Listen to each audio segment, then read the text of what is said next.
Good afternoon, everyone. What I want to do today is show you how I store my bacon for long term. There's a rumor going around, don't know how true it is, but there's a rumor going around that bacon is going to be in short supply. I do like my bacon. However, you only store it for so long, depending on how you store it, before it actually goes bad. So I try not to keep more than a year's worth. I don't eat bacon that often. I actually eat more sausage than I do bacon. But this is what I do. I take my vacuum seal bags like so.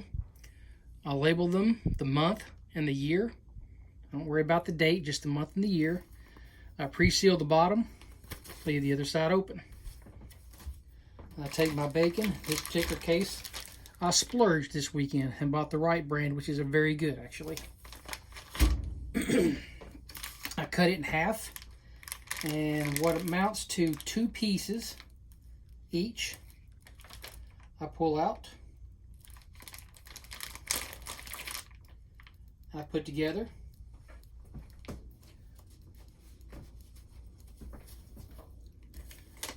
I sit down in here long ways.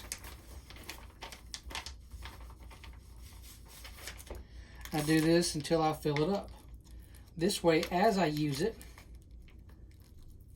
I can very easily take it, what I want out, 2 pieces out at a time.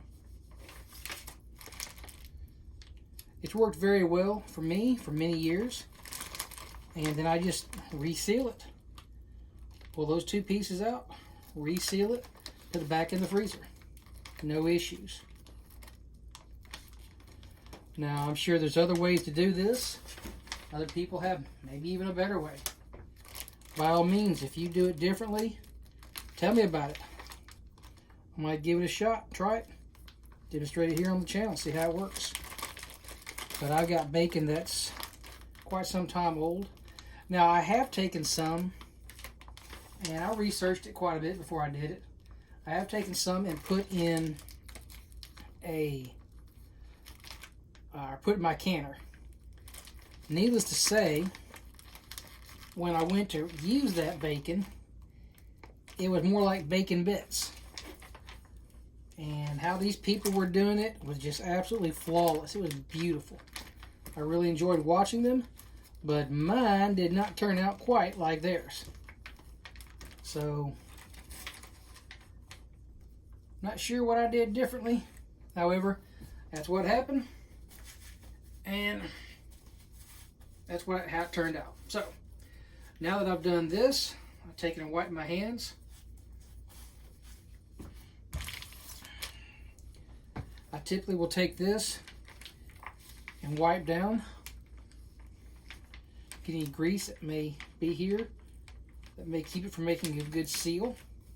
See, I try to keep spacing in between them so that when I pull them out, I'm only pulling out 2 pieces. Now, typically, here in my household, my wife, she eats at her restaurant, mostly. I don't make her a lot of breakfast food. When I do, it's just not that often. So, that's why I typically only do enough or set it up in pieces of 2 for me. So you see, I've got 1, 2, 3, 4, 5, 6 meals right here, and still have another, looks like 4 meals left in this bag. So I've already got this down, set on operate, vacuum and seal. I've adjusted a little bit as it's vacuuming out. Look at that pull down. Look at that.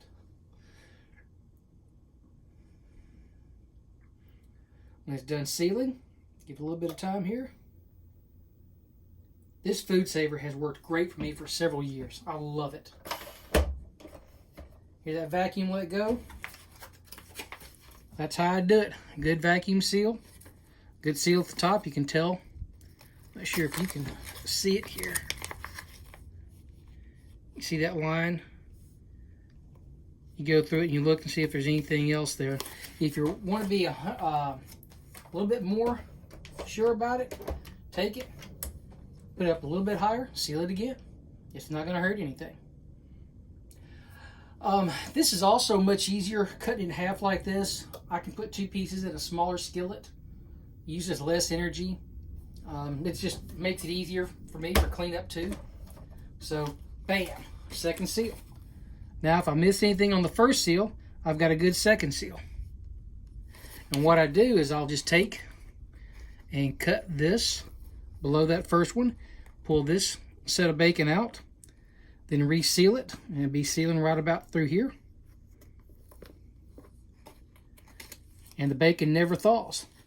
Let this thaw out long enough to cook it and have a good meal.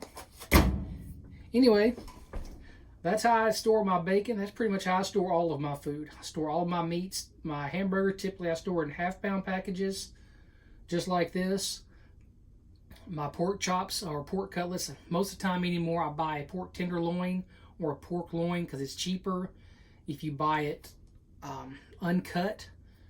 And I'll slice that up into 1/2 inch thick pieces. You get more at a lot cheaper of a price, especially if you can find it on sale, which I find on sale quite often. I'll buy 2 or 3 of them and slice them up. But I put them in packs of 3, because typically at that point I'll eat 2 for, say, a lunch or a dinner. A lot of times my lunch is my dinner. And I have 1 for breakfast. A small piece of pork cutlet and 2 eggs. It's a great meal. So that's the video for today. If you guys like it, please give it a thumbs up. Share it. If you have any questions, feel free to give me a leave a comment down below. You guys have a good rest of your day.